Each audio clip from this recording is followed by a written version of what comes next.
CBN, Café com Política. Bruno Silva, um bom dia para você. Olá, muito bom dia, Carol e o nosso querido Felipe Pereira e os nossos ouvintes também, tudo bem? Bom dia, Bruno, tudo bem e você? Ontem, você e Felipe já comentavam a respeito desses projetos e dessas votações que acontecem hoje na Câmara de Vereadores de Campinas. A gente já vinha falando há algum tempo sobre as ideias, iniciativas, ou a vontade mais do que necessariamente conseguir fechar os projetos para revitalizar o centro de Campinas, um enorme desafio para o prefeito Dário Saad, há poucos meses aí dessa corrida eleitoral. E hoje, esse intitulado Procentro está delimitando algumas áreas para concessão de benefício. Esse desconto por 10 anos do ISSQN de 2%, Bruno, alguns comerciantes acharam muito pouco. Como é que você avalia? Ainda assim, é um movimento? É um movimento importante, né, Carol? É claro, os comerciantes, principalmente dessas áreas mais tradicionais, vamos chamar assim, dos municípios, vêm enfrentando desafio e não é exclusividade de Campinas. Vou dar só um exemplo para contextualização.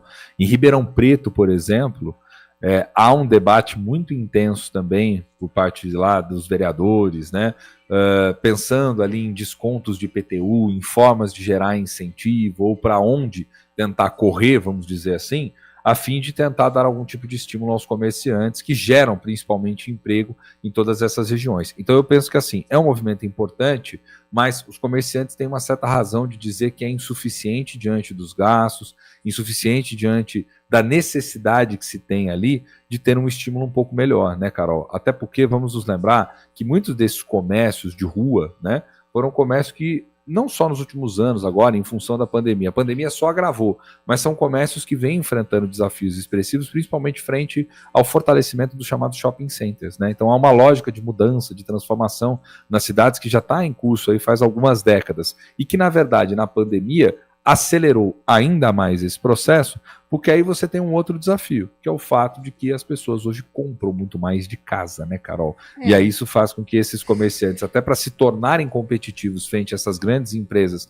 que utilizam largamente da tecnologia como estratégia de negociação, sofram, né, dificuldades para conseguir realizar suas vendas. Então é preciso uma boa dose das duas coisas, de criatividade por um lado, de estar integrado a essas novas tecnologias, mas por outro, de algum tipo de estímulo também por parte do poder público para a manutenção das lojas e a geração de emprego. Existe uma série de dificuldades e de considerações desse debate, não são só os shoppings que têm o privilégio aí quando o consumidor opta por comprar, a compra online, né? E tem também a saída de algumas em grandes empresas ou órgãos públicos, que foi uma grande crítica que foi realizada também nos últimos meses, o próprio Poder Judiciário, que deixou de ter instalações no centro de Campinas, e isso provocou um impacto nos comércios, nos lojistas. Sim. Agora, é um debate nacional, é um debate internacional.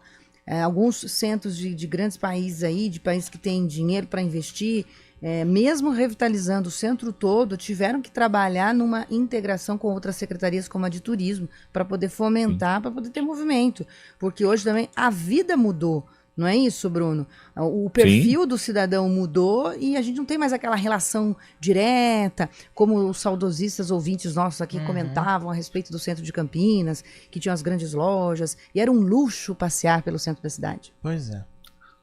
E o poder público tem que pensar, porque esse é um problema acima de tudo até de integração dentro da sociedade, né, Carol, como você chamou a atenção, né? Porque afinal de contas é ponto de encontro, é ponto de reunião dos indivíduos, das pessoas, diante de uma situação, por exemplo, de insegurança ou até mesmo um abandono que traz outros problemas também, isso faz com que o fluxo de pessoas diminua, né? Então eu acho que assim, claro, os tempos estão mudando, né? A dinâmica está cada vez mais diferente, né? A lógica do comércio também vem se transformando, mas o poder público precisa dar um jeito de fazer algo para não criar um verdadeiro a longo prazo, né, Carol? Criar uma espécie de um vazio ou uma situação na qual fica insustentável e aí as pessoas que têm os seus comércios ali têm que acabar abandonando e partindo para outras localidades ou até mesmo outras estratégias, né? Sim. Então isso traz também um problema para a cidade, porque ter espaços urbanos vazios também é um problema na minha leitura, viu, Carol? E é Ou com menos circulação. um processo que começou há pelo menos uns 15 anos.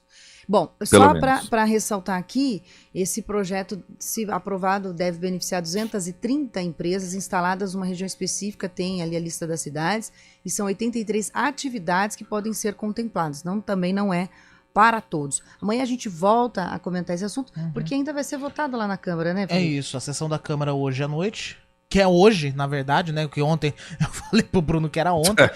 Hoje São é as hoje. quartas, né? Hoje é hoje, de fato. A sessão que vota também a questão ali das vagas de emprego, das novas vagas para educação e saúde, como a gente já tinha comentado ontem. Bruno, a gente toma outro cafezinho amanhã, portanto.